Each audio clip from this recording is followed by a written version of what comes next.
جلیبیب اللہ کے نبی صلی اللہ علیہ وسلم کا لکھوایا ہوا خط جلیبیب لے کر جاتے ہیں اور مدینے کے اس گھر میں پہنچتے ہیں جس گھر کے اندر ایک لڑکی ہے اور وہ بھی بہت خوبصورت انصاری بیٹی. جلیبیب نے اس کے گھر کا دروازہ کھٹکھٹایا. لڑکی کا باپ باہر نکلا, دروازہ کھولا. اس نے کہا ہاں بولو جلیبیب کیسے آنا ہوا؟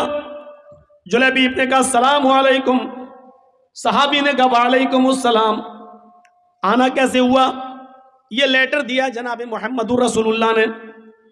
صحابی نے جب وہ لیٹر پڑھا تو اس میں لکھا ہوا ہے حاضی رسالت من جانب محمد رسول اللہ صلی اللہ علیہ وسلم. یہ خط محمد رسول اللہ کی طرف سے دیا جا رہا ہے. آپ نے اس صحابی کا نام لکھ کر کہا تمہارے گھر میں ایک بیٹی ہے, میں جانتا ہوں کہ وہ بیٹی بھی بالغ ہو چکی ہے اور تم کہیں نہ کہیں اس کا نکاح کرنے والے ہو. میری نظر میں جلیبیب بہت نیک لڑکا ہے, لہٰذا اپنی بیٹی کا نکاح جلیبیب سے کر دو. اور یہ میں تمہیں مشورہ نہیں دے رہا ہوں بلکہ یہ میرا حکم ہے کہ تم اپنی بیٹی کا نکاح جلیبیب سے کر دو. جلیبیب کا چہرہ دیکھتا وہ صحابی, کہتا یہ کیسے ہو سکتا ہے؟ بیٹی میری ہے. اور جلیبیب کی شکل و صورت اتنی بھیانک, اتنی کالی شکل و صورت ایسی. کہتا ہرگز نہیں, میں اپنی بیٹی کا ہاتھ تمہیں کیسے دے دوں؟ جلیبیب کہتے ہیں میں کہاں کہہ رہا ہوں, مجھے تو اللہ کے رسول نے یہ لیٹر دے کر بھیجا ہے. اندر سے جب لڑکی جلیبیب کی اور اپنے باپ کی بحث سنتی ہے تو تھوڑا سا باہر نکل کے آتی ہے اور کہتی ہے ابو جان کیا بات ہے؟ کہا بیٹی یہ اللہ کے نبی نے لیٹر دیا ہے. بیٹی نے جب وہ لیٹر پڑھا تو لیٹر پڑھنے کے بعد کہتی ہے ابو جان اس سے تو میں بھی نکاح نہیں کرنا چاہتی, لیکن لیٹر میں تو لکھا ہوا ہے کہ یہ میرا حکم ہے, مشورہ نہیں. اللہ کے رسول کا حکم اگر ہم نے نہیں مانا تو ہماری آخرت بھی برباد ہو جائے گی اور دنیا بھی برباد. نبی اکرم کا فیصلہ ہمیں ہر حال میں ماننا ہے.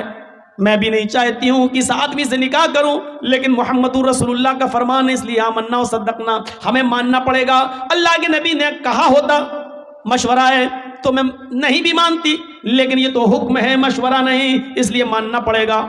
باپ نے کہا بیٹی کیا بات کرتی ہو, ذرا اس کی شکل تو دیکھو, اس کا چہرہ تو دیکھو, اس آنے والے کو تو دیکھو, اس کی شکل کی طرف تو جاؤ.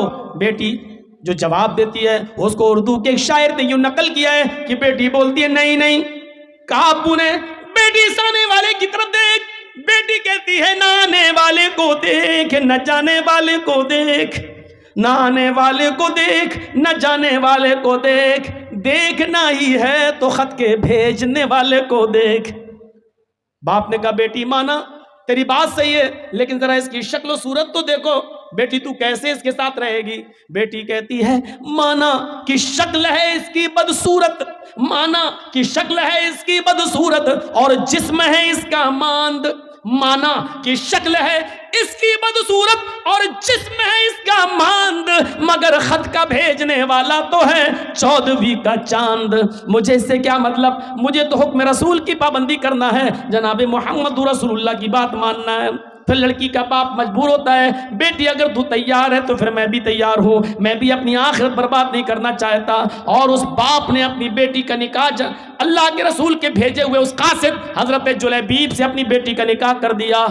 اس بیٹی کا بیان ہے کہ جلیبیب سے اللہ کے نبی نے مجھے جو نکاح کرایا ہے, اس جلیبیب نے مجھے اتنا پیار دیا کہ میری زندگی ایک مثال بن گئی. جلیبیب کے ساتھ میرے نکاح میں اللہ نے وہ برکتیں رکھی تھی جس کا تصور ہم نہیں کر سکتے تھے. تو میرے پیارے ساتھیوں, حکم رسول دیکھو, شادی کے اندر آسانیاں پیدا کرو, اپنی بچیوں کے لیے بھی اور اپنے بیٹوں کی شادیوں میں بھی آسانیاں پیدا کرو. اللہ کے نبی نے فرمایا سب سے بابرکت نکاح وہ ہے جس کے اندر خرچہ سب سے کم ہو. حدیث دیکھ رہے ہیں, سب سے بابرکت نکاح وہ ہے, سب سے زیادہ برکت والا نکاح وہ ہے جس میں خرچہ سب سے کم ہو.